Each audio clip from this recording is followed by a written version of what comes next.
မင်္ဂလာပါဗျာ Rhythm exercise တခြင်းတစ်ပုဒ်လောက်ကိုကျွန်တော်တို့လုပ်ကြည့်ရအောင်ဆရာထွေးအိမ်တင်ရဲ့ဝေးသွားတဲ့ခါလုံနာမှာဒါဒါဒါဒါဒါပေါ့နော်ဝေးသွားတဲ့ခါတခြင်းကိုကျွန်တော်တို့လေ့လာကြမှာဖြစ်ပါတယ် Rhythm တီးမှာဖြစ်ပါတယ်ဆိုတော့အဲ့တခြင်းကိုစသီးတော့မယ်ဆိုရင်နည်းနည်းလေးတော့ပြောချင်ပါတယ်တကယ်တမ်းတော့အဲ့လိုတခြင်းတွေအရန်ကိုဆိုတဲ့ခစ်ကပေါ့နော်ကျွန်တော်ကတော့ခစ်လို့ပြောတဲ့ခါမှာအရန်ကြီးအသက်ကြီးနေရတော့မဟုတ်ပါဘူးเนาะကျွန်တော်ကြာဘူးနာဝလေးပါအဲ့တုန်းကဆိုရင်အဲ့လို Sheffield style တွေပေါ့เนาะကျွန်တော်တို့သူ့ရဲ့အဲ့တုန်းကနည်းနည်းခစ်စားတာပေါ့ဗျာပြီးတော့ Bossa Nova style တို့ပေါ့နော်အဲ့လိုမျိုး Bossa Nova style တွေ blues တွေပေါ့နော်အဲ့လိုမျိုးပုံစံလေးတွေ blues တို့ပါတို့လေခစ်စားတယ် reggae တွေခစ်စားတယ် series တွေခွေလိုက်မှာအဲ့ဒါတွေကမပါမဖြစ်ပေါ့နော်အဲ့ဒါနဲ့ရင်းနှီးတဲ့အဲ့တုန်းကရင်းနှီးတဲ့လူတွေကြတော့ဒီတခြင်းလေးကိုချစ်စရာကောင်းတာပေါ့လိုက်သီးမှဆိုကြတာပေါ့ဗျာခုနောက်ပိုင်းမှာကျတော့ဂီတရည်စည်းချောင်းကနောက်ထပ် pop တို့ R&B တို့ပေါ့နော်နည်းနည်းဆိုတာများသွားတဲ့အချိန်ကျတော့အဲ့ဟာလေးတွေကနည်းနည်းကန်ဝင်လို့ဘာလို့ဖြစ်နေတာပေါ့နော်တကယ်ကတော့အဲ့တခြင်းတွေကချစ်စရာကောင်းတာပါနော်ဆိုတော့အရန်ကြီးတခြင်းကိုခက်ခဲမစင်စားရပါဘူးကျွန်တော်တို့သူကဘန်စုံနဲ့တီးတာနေမှာเนาะကျွန်တော်တစ်ချက်ဖွင့်ကြည့်လိုက်ပါမယ်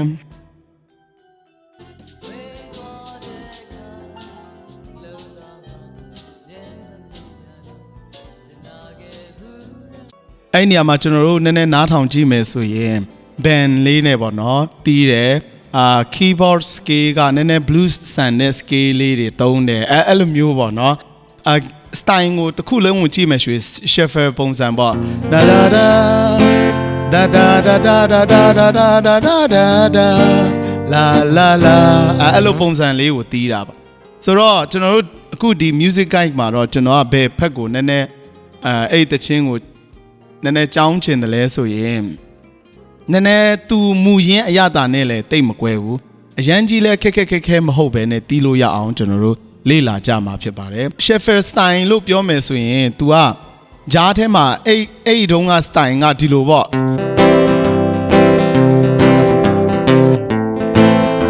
အဲ့လိုမျိုးပါ bass လေးကိုနည်းနည်းဒေါ်မီဆော်မီစတဲ့ဖြင့်သူ့ရဲ့ root note လေးကစားတာပေါ့ဗျာအဲ့ဒါလေးပါသွားတဲ့ချိန်ကျတော့ကျွန်တော်တို့ကနည်းနည်းတီးရတာတိတ်ဒီခေတ်တချင်းပုံစံလည်းမဟုတ်ဘူးဆိုတော့လေနည်းနည်းအသားမကျတာပေါ့နော်ခဏနားထောင်လိုက်ရင်တော့အများကြီးအဲ့ဟာတိတ်မစိမ့်ဘူးချစ်စရာကောင်းဆိုတော့အခုကျွန်တော်တို့သူ့ကိုကျွန်တော်တို့ကခက်မစင်စားပဲနဲ့ F ဝေးသွားတဲ့ခါအဲ့နေရာမှာဝေးသွားတဲ့ခါဆိုတဲ့စကားလုံးမှာဝေးပေါ့ဝေးသွားတဲ့ခါသူ့ရဲ့ melody အတိုင်းကိုပေါ့နော်ဝေးသွားတဲ့ခါအဲ့ဝေးသွားတဲ့ခါမှာတော့ကျွန်တော်တို့က chord ကို rhythm မှာဖြစ်နိုင်တော့ဝေးသွားတဲ့ခါအဲ့လိုလေးသူ့အတိုင်း melody အတိုင်းကိုလိုက်တီးလိုက်ရင်တော့အဝင်လေးမှာတော့နည်းနည်းထူးခြားတာပေါ့ဗျာဒီတိုင်းကော့ကြီးလိုက်ထောက်တယ်ဆိုရင်တော့တိတ်အဆင်မပြေဘူးပေါ့ဘာကြောင့်ဆိုရင်သူ့ရဲ့ bass ကဒေါ်ဆော်လာတီပေါ့နော်ဒေါ်ဆော်လာတီဒေါ် bass ကအဲ့လိုပုံစံလေးသွားပြီးတော့ဝေးသွားတဲ့ခါဆိုတော့ rhythm နဲ့ပြောမယ်ဆိုရင်ဝေးသွားတဲ့ခါအဲ့လိုတော့ပြောလို့ရတယ်ဆိုတော့နီလန်နှစ်ခုလောက်နဲ့ကျွန်တော်တို့တီးကြည့်အောင်လေနော်လက်ခက်ကင်ပြီးမှတစ်ခါတီးကြည့်မယ်လက်မနဲ့ဒီလက်ချောင်းတွေနဲ့တီးတဲ့ပုံစံမျိုးပေါ့နော်ကျွန်တော်တို့တစ်ချက်လုပ်ကြည့်မယ်အဓိကတော့ chord ကိုပဲလေ့လာမှာဖြစ်ပါတယ်ဆိုတော့ဒီတခြင်းကိုပထမဦးဆုံးကျွန်တော်တို့ကနည်းနည်းနားလည်ထားဖို့က bass ပေါ့နော်တာဒါဒါဒါလာလာလာလာလာလာလာလာla da da da do do do dan dan dan dan dan dan dan dan da la la la la la la la la la la la la da da da la la la la la bass ရဲ့အဲ့ follow လေးကိုတီးမှပဲကျွန်တော်တို့ rhythm တီးတာအဆင်ပြေမှာဖြစ်ပါတယ်ဆိုတော့အဲ့ဟာသူ့ရဲ့အသက်ပဲ तू ကဘာကြောင့်လဲဆိုရင် chord အပြောင်းအလဲလေးမှာပေါ့နော် bass ရဲ့သွားတဲ့ Sheffield style တီးမယ်ဆိုရင်အဲ့လိုလေးပေါ့နော်